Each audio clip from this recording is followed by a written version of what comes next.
Welcome to our acid rain deposition notes, and this is part 2.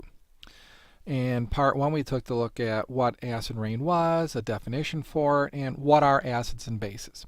So how does acid rain form? Well, acid rain is formed when gases react in the atmosphere with water, oxygen, and other chemicals to form various acidic compounds. And believe it or not, sunlight actually increases the rate of most of these reactions. If you've ever watched on the news, here in Wisconsin, you'll see it in Madison every once in a while, but in Milwaukee, you'll see it more often. They'll have ozone alert days.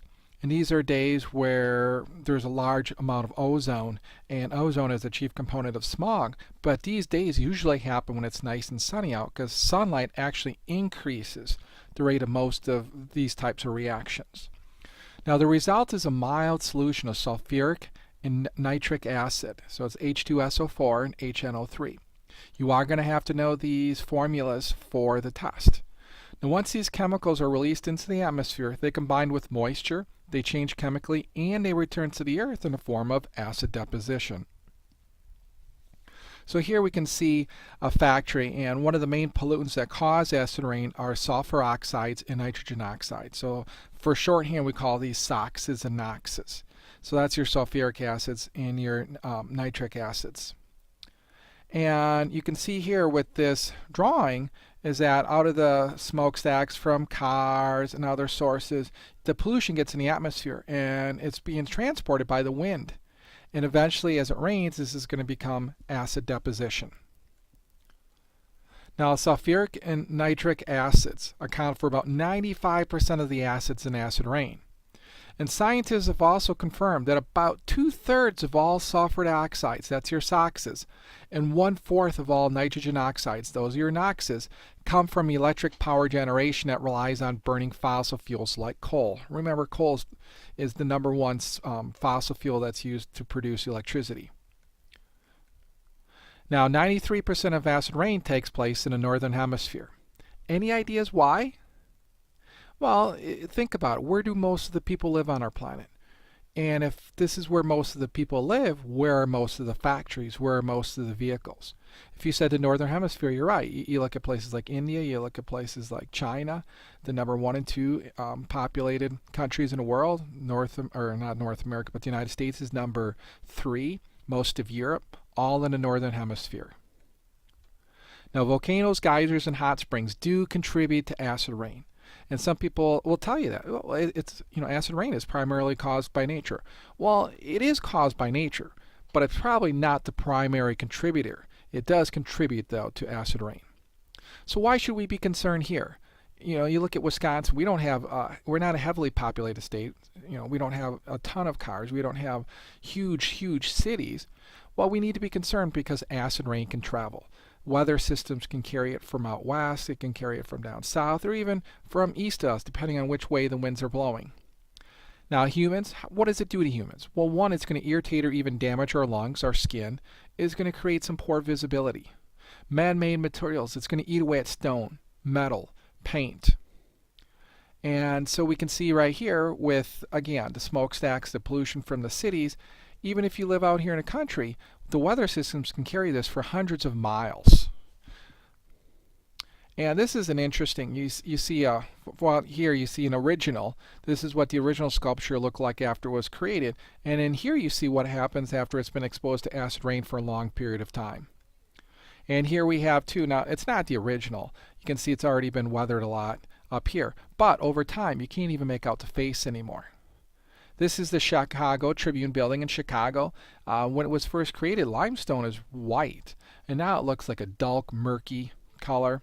Here you see this was a mine. You see some railroad tracks right here, and you can see the acid coming out of here, or at least the rain that has some acid in it. Now, water. There's about 200 lakes that are known to be dead, and at about a pH of 5, most fish eggs can't hatch. It'll destroy the ecosystem.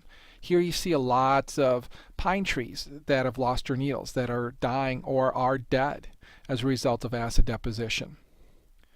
So here we see forests. They don't grow as quickly, and leaves turn brown or fall off.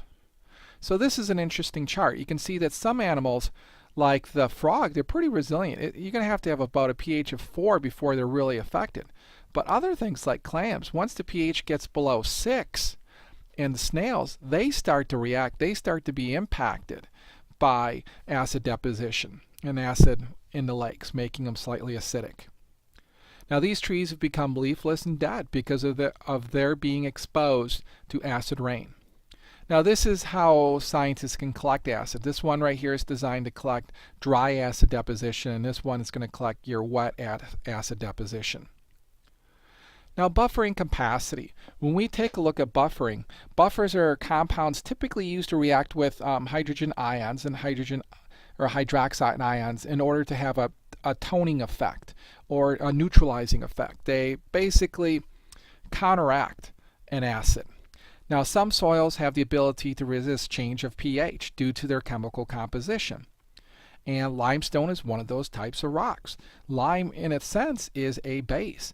So limestone soils tend to neutralize acids. They counteract. It's like you have one strong on one side, you have a strong acid, you have a strong base. They neutralize each other. So when we look at the state of Wisconsin, 4.4, 4.6, 4.8, you see the rough estimate of the rain that's falling and how acidic it is. And you look here, if you notice something, all these lakes that are sensitive, these are estimated number of lakes extremely sensitive to acid rain.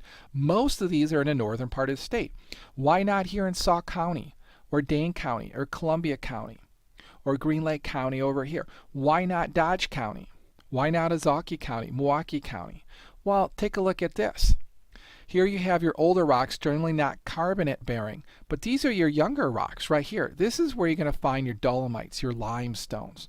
And these soils tend to neutralize the acid. So if I back up, most of the lakes that are sensitive fall in this area up here where you don't have the carbonate bearing rocks. So they're not going to neutralize. In other words, the soils aren't going to buffer the acid rain.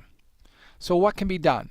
Well, first of all, Wisconsin did pass one of the first and strongest state acid rain control laws in the nation in 1986, making the state a leader in acid rain policy. And this law required Wisconsin's major electric utility companies to reduce their sulfur dioxide, remember those are the SOx's, the sulfur dioxide emissions by 50% from 1980 emission levels by 1993. By 1990, overall annual sulfur dioxide emissions from electric utility companies have fallen already 46%. Now you might look at some of these and say, well, they're kind of old. Again, if you know where I can find more modern or more up-to-date information, please email me, let me know, because I'd love to be able to update this data, but I haven't been able to find anything since I found this information. Now the most recent analysis of wet acid precipitation data came in 1990 that I could find, and it indicated that the annual average pH in Wisconsin ranged from 4.59 in the southeast, which makes sense, that's where your larger metropolitan areas are in Wisconsin, to 5.06 in the northwest. In contrast, annual average pH in the early 1980s ranged from 4.4 to 4.8. So you can see that the establishment of that state law has had an impact on acid deposition in Wisconsin. It's gotten better. Now the goal is to get a state average of 4.7 or greater.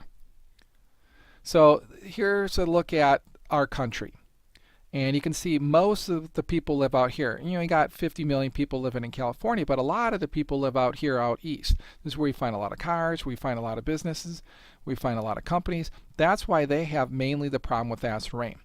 Now one of the other interesting things, acid rain travels. That's why our good neighbors to the north, Canada, a lot of times they will reap the consequences of our population, our traffic, our factories, because a lot of this acid deposition travels into Canada, and it's not going to stop at a border. It's in the atmosphere. It's going to keep going.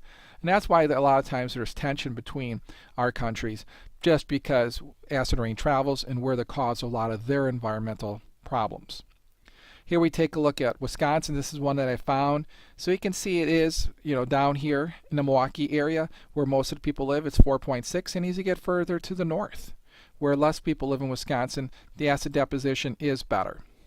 So what can be done? One, cleaning of smokestacks and exhaust pipes. There are certain places in Wisconsin you have to have exhaust checks where you can't just have an old clunker of a vehicle putting out lots of pollution. You need to make sure you have a clean car putting out, I'm not going to say clean exhaust because all exhaust is not clean, but you can't put out over a certain amount of exhaust, otherwise you're going to get pulled over, you're going to get fined. I know there's some states like California that have this where all vehicles you have to have an emissions check every so many years. Alternative ways of producing electricity should be used. Can we use solar? Can we use wind? Conserve resources. Just cut back. If you don't burn as much fuel, if you don't drive as much, you're not going to put as much pollution out there. That might be the easiest thing to do.